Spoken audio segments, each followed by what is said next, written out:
ఆంధ్రజ్యోతి ఎండి రాధాకృష్ణ గారు మా జిల్లావాసి. వారంటే ఒక జిల్లావాసిగా కాకుండా 50 సంవత్సరాల సుదీర్ఘమైనటువంటి పత్రికా అనుభవం. వారి పలుకు ఒక ప్రామాణికం. వారు రాసే ప్రతి రాత కోసం ఎదురు చూస్తాను అలాంటి వాడు. కానీ దురదృష్టవశాత్తు ఇవాళ ఏబిఎన్ ఆంధ్రజ్యోతి పేపర్లో కొత్త పలుకు పేరిట వచ్చిన వ్యాసం చాలా చాలా బాధాకరం. నాలాంటి నిజమైన కాంగ్రెస్ వాదులకి గాయపరిచే విధంగా ఉంది. ఒక్క మాటలో చెప్పాలంటే ఇది ఒక కుట్రపూరితమైనటువంటి వ్యాసం. ఎంత అనుభవం ఉన్న మీరు రాహుల్ గాంధీ గారి యొక్క తీరుని అర్థం చేసుకోకపోవడం చాలా బాధాకరం.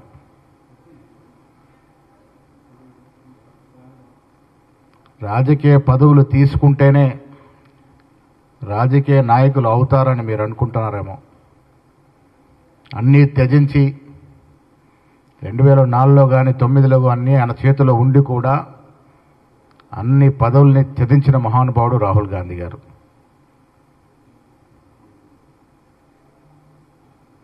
రాహుల్ గాంధీ గారు ఏం తప్పు చేశారని మీరు ఇవాళ మీ వ్యాసంలో ఆయన అంతా తక్కువ చేసి చూపించారో నాలాంటి వాడికైతే అర్థం అవ్వట్లేదు.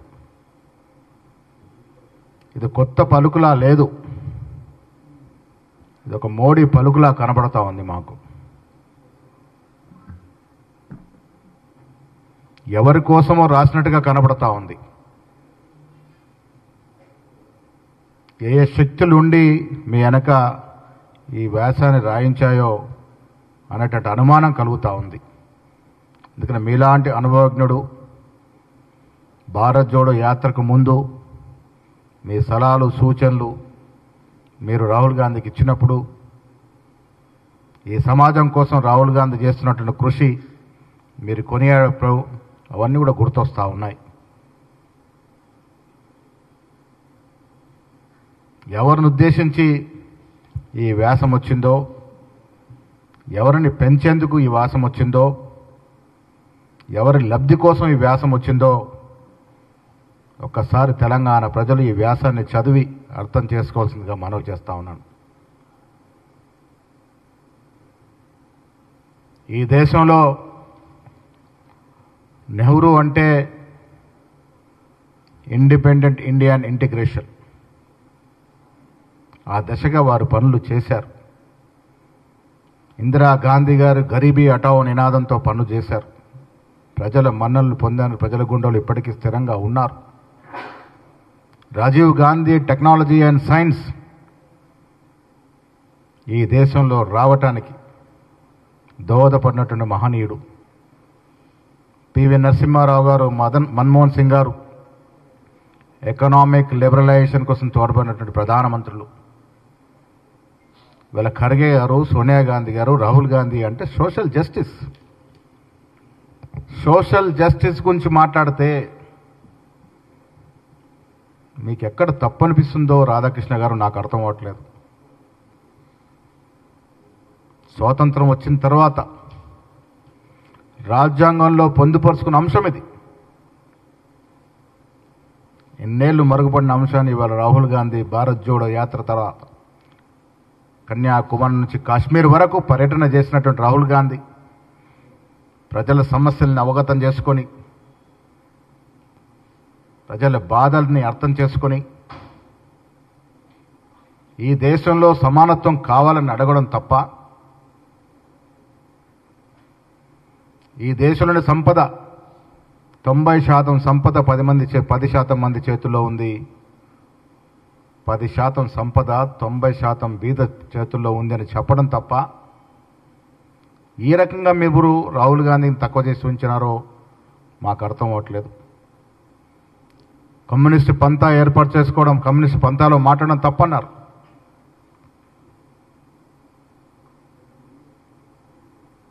కమ్యూనిస్టు ఇవాళ అధికారంలోకి రాకపోవచ్చు, కానీ కమ్యూనిస్టులు కోరుకుంటుంది ఏంటి? సమానత్వం కదా. వీళ్ళ మోడీ కోరుకుంటుంది దేశంలో ఎందుకోసం వారు పెద్దవారు అవుతారు? కులం పేరిట, మతం పేరిట, ప్రాంతం పేరిట చిచ్చులు పెట్టిన వాళ్ళు పెద్దవాళ్ళు అవుతారా? వారి ముందు సమానత్వం కావాలని, సమాజంలో అందరూ బాగుపడాలని, అందరూ సుఖపడాలని కోరుకున్న రాహుల్ గాంధీ ఎట్లా తక్కువ అవుతారు? ఒక్కసారి అర్థం చేసుకోవాల్సిన నేను విజ్ఞప్తి చేస్తూ ఉన్నాను. ఇలా మోడీ గారు కోరుకుంది ఏంటి? ధనికుల పాలన కాదా? ఇవాళ రాహుల్ గాంధీ కార్పొరేట్ సెక్టర్కి ఏదో వ్యతిరేకమైనట్టుగా మీరు మీ వ్యాసంలో అర్థమవుతా ఉంది. రాహుల్ గాంధీ కానీ, పివి నరసింహారావు గారు కానీ, మన్మోహన్ సింగ్ కానీ ఎప్పుడు కూడా కార్పొరేట్ సెక్టర్కి వ్యతిరేకం కాదు. ఇలా కాంగ్రెస్ సిద్ధాంతం ఏదంటే ఇలా కార్పొరేట్ సెక్టర్ ఇంత పెద్ద కంపెనీలు వచ్చేవే కాదు. కానీ రాహుల్ గాంధీ కోరుకునేది కార్పొరేట్ సెక్టర్ కొంతమంది చేతుల్లోకి వెళ్ళడం, వారు దీన్ని ఎక్స్ప్లాయిట్ చేసుకోవడం, తద్వారా లబ్ధి పొందడాన్ని రాహుల్ గాంధీ వ్యతిరేకిస్తూ ఉన్నారు. కార్పొరేట్ సెక్టర్ని ఎక్కడ వ్యతిరేకించలేదు. కాంగ్రెస్ పార్టీ సిద్ధాంతం, మూల సిద్ధాంతమే సమానత్వం. అలాంటి సమానత్వం కోరుకున్న రాహుల్ గాంధీ గారిని చిన్నదిగా చేసి చూసి ఎవరి లబ్ధి కోసం మీరు చేస్తున్నారో ఒకసారి అర్థం చేసుకోవాల్సిన విజ్ఞప్తి చేస్తూ ఉన్నాను. జీసస్ క్రైస్ట్ మీద ఎట్లయితే రాళ్ళు పడ్డాయో అంతకన్నా ఎక్కువ రాళ్ళు ఇలా రాహుల్ గాంధీ మీద పడ్డా ఎక్కడ కూడా వనక్కుండా దొనక్కుండా ముందుకెళ్తూ సమాజ స్థాపన కోసం కృషి చేస్తున్న ఈ తరుణంలో వారు వెన్ను తట్టి ప్రోత్సహించాల్సిన మీరు, మీలాంటి మేధావులు ఇలా వారిని తక్కువ చేసి చూపించే ప్రయత్నం అనేది చాలా బాధాకరం.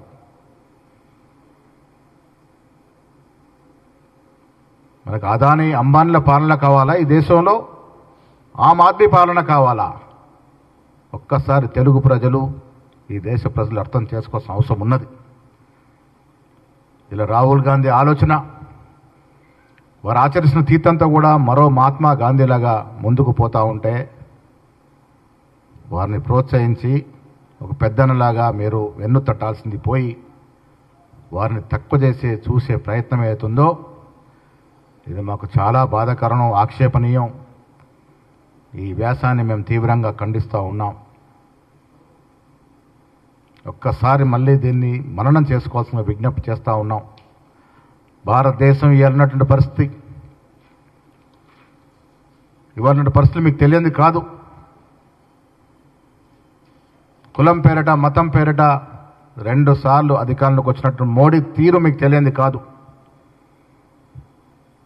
ఏ రకమైన పాలన వారు అందిస్తున్నారో మీకు తెలియంది కాదు.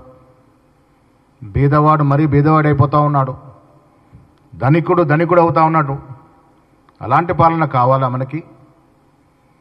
కులం పేరిట, మతం పేరిట రోజు చిచ్చు కావాలా?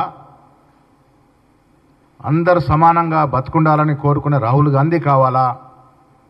ఒక్కసారి ఆలోచించుకోవాల్సిందిగా నేను ఇవాళ మనవి చేస్తూ ఉన్నాను. మీ వ్యాసం వెనక ఎవరో ఉన్నారని అనుమానం కలగ తప్పదు. ఎవరినో పెంచేందుకు రాసినట్టుగా కనబడుతుంది. రాహుల్ గాంధీ గారిని తగ్గించి మోడీ గారిని పెంచితే ఈ దేశం లాభపడుద్దా?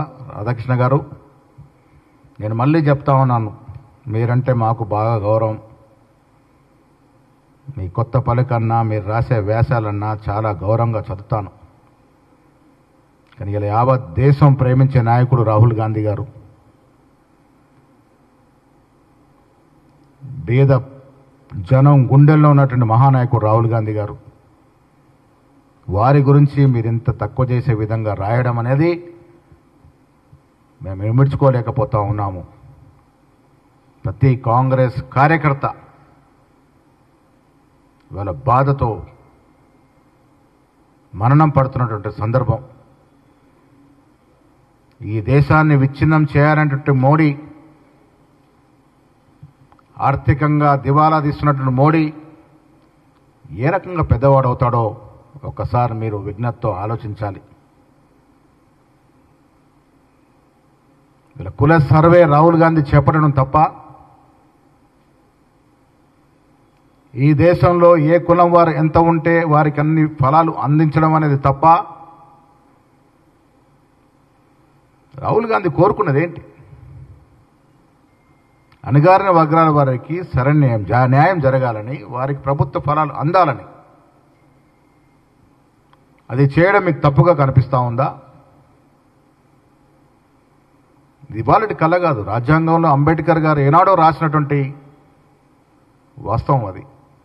ఆ వాస్తవాన్ని వెలుగులో తీసుకొచ్చి ఇలా వాడవాడలా తిరుగుతూ ఆ నినాదం నెచ్చుకున్నట్టు రాహుల్ గాంధీ మీకు చిన్నవాడే ఎలా కనబడుతున్నాడో మాకు అర్థం అవ్వట్లేదు. బీదవాడు బీదవాడుగానే ఉండాలా? ధనికుడు ఇంకా ధనికుడే కావాలా? బీదవాడి కోసం సమానత్వం కావాలని కోరుకునే రాహుల్ గాంధీ గారిని ఇంత తక్కువ చేసి చూపించడం అనేది మాకు బాగా అనిపించట్లేదు. కుల సర్వే రాహుల్ గాంధీ నినాదం. ఈ రాష్ట్రంలో రేవంత్ రెడ్డి గారి ప్రభుత్వం కుల సర్వే చేసి వారి నినాదానికి పరిపూర్ణమైనటువంటి న్యాయం చేస్తే, దాంట్లో భాగంగా 42% బీసీలకు రిజర్వేషన్ ఇస్తే, అది చేతగాని మోడీ మీకు ఎలా గొప్పవాడవుతా ఉన్నాడు? రాహుల్ గాంధీ గారి కళని సాకారం చేసినట్టు రేవంత్ రెడ్డి, రాహుల్ గాంధీ ఒకవైపు ఉంటే, అసలు ఈ రిజర్వేషనే పట్టదన్నట్టుగా వ్యవహరిస్తున్న మోడీ గారు మీకు పెద్దగా కనబడతా ఉన్నాడు. బీద ప్రజలు 90% ఉన్న ప్రజల కోసం పక్షాన నిలబడ్డ రాహుల్ గాంధీ గారు మీకు తక్కువ ఎలా కనబడుతున్నారో మాకు అర్థం కానటువంటి ప్రశ్న.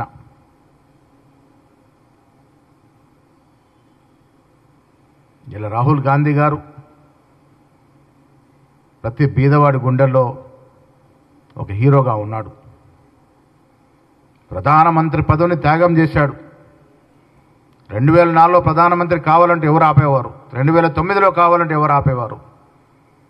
పదవులు అంటే ఎప్పుడు పల్లె, పదవుల కోసం పాకాడలే, పదవీ ధ్యేయంగా పనిచేయలే.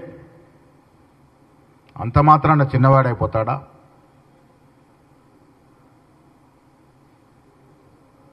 ఇలా కులం పేరిట జరుగుతున్నటువంటి ఓట్లు, మతం పేరిట జరుగుతున్న ఓట్లో మోడీ గెలిచినంత మాత్రాన మోడీని గొప్ప నాయకుడిగా మీరు చిత్రీకరిస్తే అది మంచిది కాదు అన్నాని మీకు నేను విజ్ఞప్తి చేస్తూ ఉన్నాను. త్యాగదనుల కుటుంబం గాంధీ కుటుంబం. జీవితమంతా త్యాగమే. ప్రధానమంత్రి పదవి అనేది ఆయన చేతిలో పని. ఇలా తీసుకోకుండా మన్మోహన్ సింగ్ లాంటి ఒక మేధావికి అప్పచెప్పడం ఆయన గొప్పతనానికి నిదర్శనం కాదా? ఏ రకంగా వారిని మీరు చిన్నవాడుగా చూపిస్తున్నారో మాకైతే అర్థం కావట్లేదు. మోడీ గెలుపులో ఉన్నదేంటో మీకు తెలియదా? మతం లేకుంటే మోడీ ప్రధానమంత్రి అవుతాడా ఈ దేశానికి? మతాన్ని వాడకుండా ఈ దేశంలో మోడీ ప్రధానమంత్రి అవుతాడా?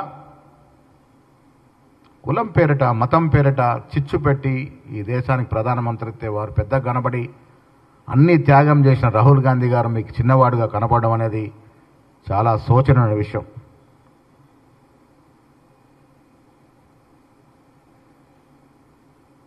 నేను తెలంగాణ ప్రజలను విజ్ఞప్తి చేస్తున్నా, ఆంధ్రజ్యోతిలో వచ్చిన వ్యాసాన్ని చదవండి. దీని వెనుక ఎవరున్నారో అర్థం చేసుకోండి. రాహుల్ గాంధీ గారిని తగ్గించే ప్రయత్నం, చిన్నవాడిగా చూపించే ప్రయత్నం ఎంత మాత్రం మాకు సమంజసం కాదు. త్యాగాల ధనుడు రాహుల్ గాంధీ గారు, త్యాగమూర్తి సోనియా గాంధీ గారు, వారి వల్లే తెలంగాణ వచ్చింది. అలాంటి తెలంగాణలో వారు భారత్ జోడో చేస్తే లక్షలాది మంది నీరాజనం పట్టారు. ఎప్పుడూ పదవి కోసం తాపత్రయపల్లె. అలాంటి రాహుల్ గాంధీ గారిని చిన్నదిగా చూసే ప్రయత్నం, ఎవరి కోసం ఈ వ్యాసం వచ్చిందో, ఎందుకోసం వ్యాసం రాశారో ఒక్కసారి ప్రజలు అర్థం చేసుకోవాలి.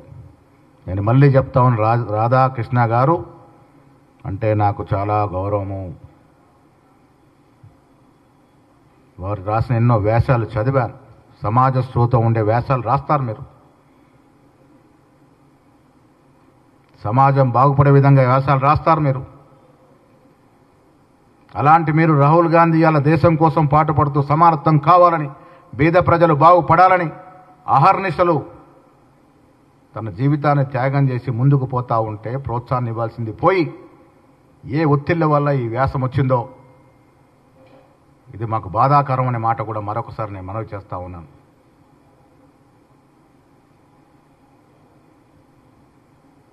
ఇలా దేశమంతా కూడా రాహుల్ గాంధీ వైపు చూస్తూ ఉంది.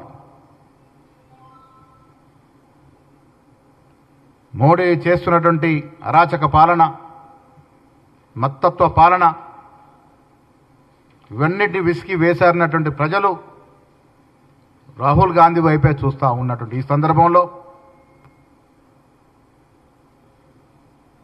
మీరు ఈ వ్యాసం రాయడం అనేది కాంగ్రెస్ కార్యకర్తల గుండెని బాధించింది, గాయపరిచింది అనే మాట మాత్రం చెప్పగలను.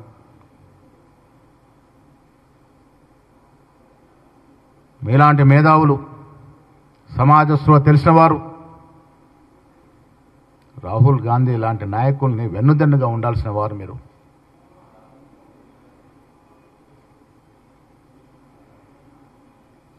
ఇది ఇవాళ వచ్చిన వ్యాసం చాలా బాధాకరమైన మాట మాత్రం చెప్పక తప్పదు. నేను మీ ద్వారా తెలంగాణ ప్రజానికానికి విజ్ఞప్తి చేస్తూ ఉన్నాను. రాహుల్ గాంధీ గారు పరిపూర్ణమైనటువంటి ప్రజాస్వామ్యవాది, లౌకికవాది. ఈ దేశ బీద ప్రజల కోసం ఆర్గనైజేషన్ పాటుపడుతున్న మహానాయకుడు.